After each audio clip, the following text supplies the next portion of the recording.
Hai Bill, saya doakan semoga kalian dalam keadaan baik-baik saja dan sehat walafiat serta dimudahkan segala urusannya. Amin.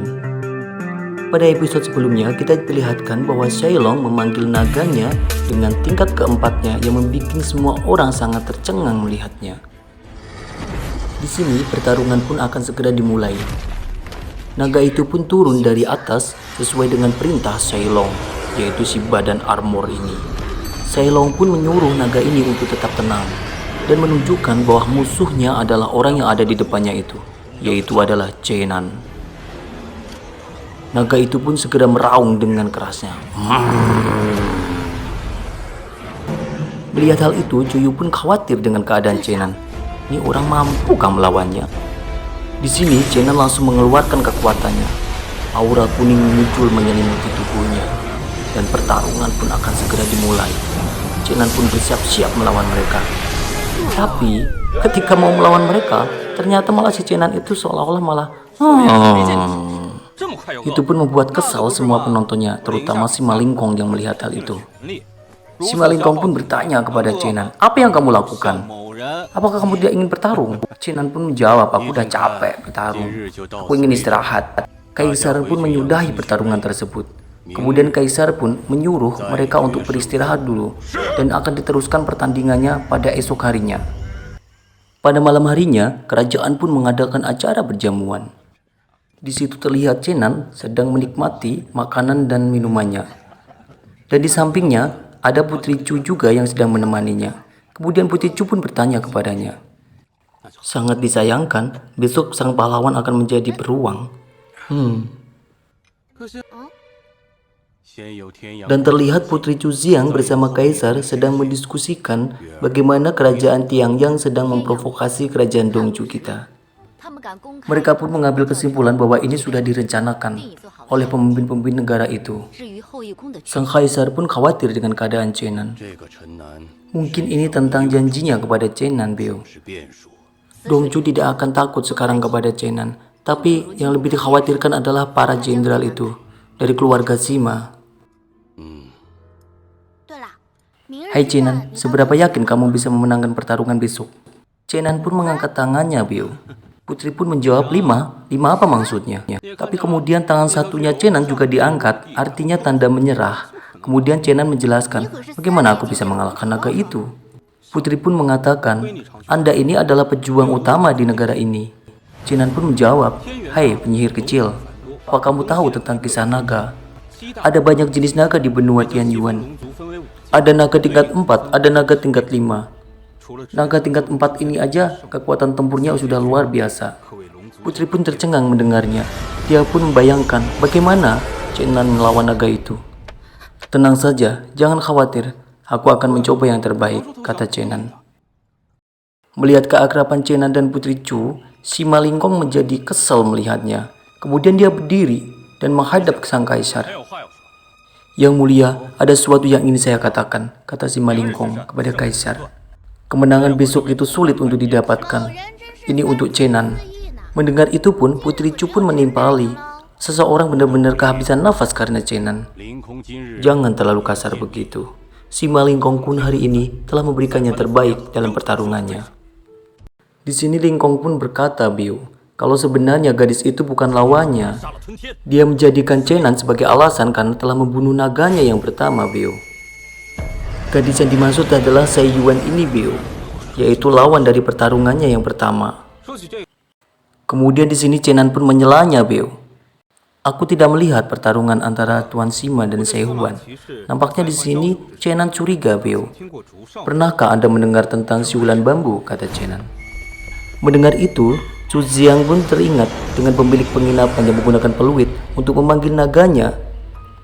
Lingkong pun berkata, "Jika kamu kalah dalam pertandingan besok, kamu harus bertanggung jawab, Chenan."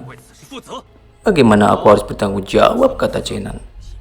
"Kamu harus bertanggung jawab dengan minta maaf," kata si Malingkong.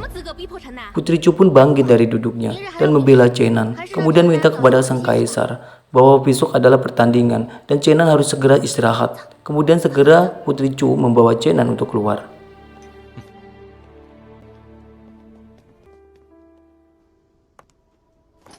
Di tempat yang berbeda, Chu Xiang datang untuk memeriksa komandannya yang telah mati karena terbakar. Setelah diperiksa, ternyata di situ ada yang tidak beres, yaitu Chu Xiang menemukan ada sesuatu yang aneh dalam mayat itu. Kemudian si Zhuang menggunakan energinya untuk mengeluarkan sesuatu yang aneh itu, dan nampak seekor kupu-kupu yang keluar dari situ, kemudian dibelah oleh dia. Ternyata itu adalah kupu-kupu kuno, Biu, dan itu adalah ajaran sesat katanya. Di tempat yang berbeda, kita diperlihatkan Sima Changfeng sedang menyambut utusan dari Tiang Yang. Saya tidak tahu asal bocah itu. Dia telah mencapai ranah alam tingkat 3, kata Sima Changfeng. Datanglah Sima Lingkong untuk menghadap ayahnya.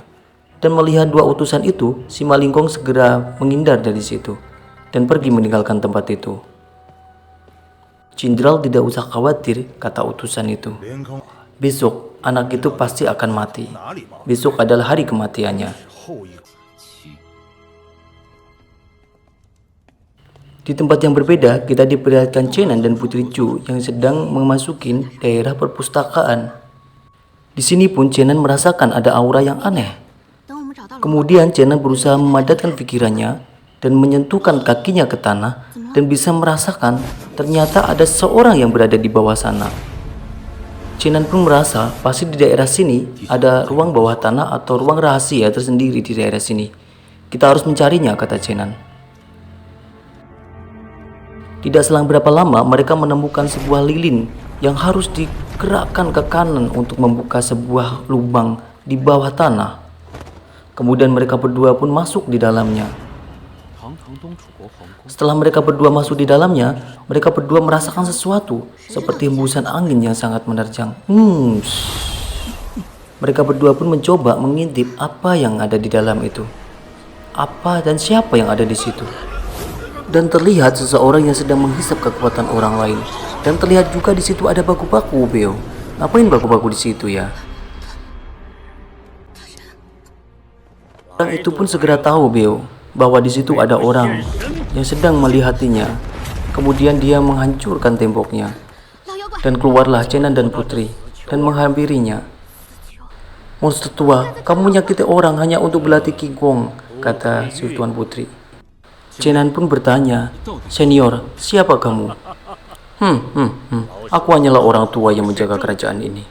Panggil saja saya dengan nama Xuanzu. Jangan terus memanggilku dengan kalimat monster tua. Aku sudah cukup tua, hidup selama 170 tahun. Sepertinya orang tua ini mengajari ajaran yang tidak benar, Bio. Kemudian orang tua ini meminta kepada Chenan agar ia mau menerima keterampilan master yang tiada taranya. Kamu mau atau tidak, kata orang itu kepada Chenan. Dan kemudian orang tua itu membawa mereka ke suatu tempat. Dan nampak di sini Chenan memeluk baku-baku. Nampaknya Chenan rindu ini pada baku-baku, Bio. Dan orang itu pun berkata, kamu juga masih memperhatikan sesuatu yang kecil seperti itu. Kemudian orang itu melewati sesuatu yang bisa ditembus, Bio, dan menghilang. Kemudian Chenan dan Putri Chu pun mengikuti orang tua itu, mengikuti tempat yang tadi juga dan menembus ruangan itu juga. Kemudian mereka dibawa ke depan orang yang telah diawetkan nampaknya ini, Bio. Dan ukuran orang ini nampaknya lebih besar, Bio. Pak tua itu pun menjelaskan, setidaknya orang ini sudah mati selama 67.000 tahun. Buku-buku kuno yang saya dapatkan, semuanya dapat dari sini. Dan nampaknya, Bio, orang ini bertubuh abadi. Bukannya dikasih pengawet, tapi dia itu bertubuh abadi. Dan mereka pun mendekati tubuh itu. Kemudian mereka melihat tulisan yang bertuliskan, iblis menjadi abadi, intoleransi surga. Membunuh roh jahat, lindungi iblis dengan arang dunia, dan lain sebagainya. Semua tulisan itu terbaca di situ, Bio. Dan Chenan pun membaca satu persatu tulisan itu, Bio. Di sini Chenan mulai tersadarkan bahwa iblis melangkah ke arana abadi. Biar bagaimanapun, itu adalah dewa, katanya. Sungguh mengagumkan, kata Chenan. Orang tua itu pun berkata, saya khawatir ada martial immortal yang lebih kuat daripada orang ini. Kemudian orang tua itu meminta kepada Chenan untuk menerima kekuatan daripada kekuatan orang yang ada di depannya ini. Tapi kekuatannya nampaknya tersegel, dan kamu harus membuka segel itu. agar kamu bisa menerima kekuatan itu, kata Pak Tua itu kepada Chenan. Anda terlahir sangat tajam dan memiliki vitalitas untuk menyerap energi surga dan bumi. Maka kamu pasti bisa membuka segel yang ada di orang ini. Kemudian kita akan berbagi kekuatan. Kamu separuh dan aku separuh. Nampaknya di sini orang ini bertujuan untuk memanfaatkan Chenan Biu untuk membuka segel dari master ini agar bisa mengambil kekuatannya, kemudian berbagi kekuatan dengannya. Kemudian Chenan di sini suruh meletakkan tangannya di tubuh orang itu. Dan Chenan pun merasakan energi spiritual turun dari dalam tubuh master itu ke wadah dirinya. Dia pun bisa merasakan energi itu. Kemudian si Chenan melepaskan tangannya dari master itu. Kemudian Chenan berkata kepada orang tua itu, "Saya tidak merasakan kekuatan apapun dalam tubuh master ini. Saya permisi dulu," katanya. Mendengar kalimat itu, orang tua itu langsung mengambil baku-baku sebagai tawanannya, Biu. Di sini baku-baku langsung diambilnya. Tapi si Chenan juga tidak tinggal diam. Dia langsung segera mengumpulkan dan memadatkan kekuatannya guna segera menyerang orang tadi. Dan pertarungan pun terjadi.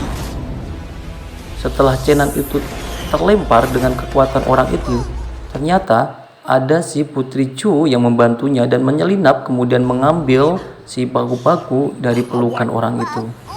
Dan selamatlah Paku-Paku. Kasihan kamu Paku-Paku.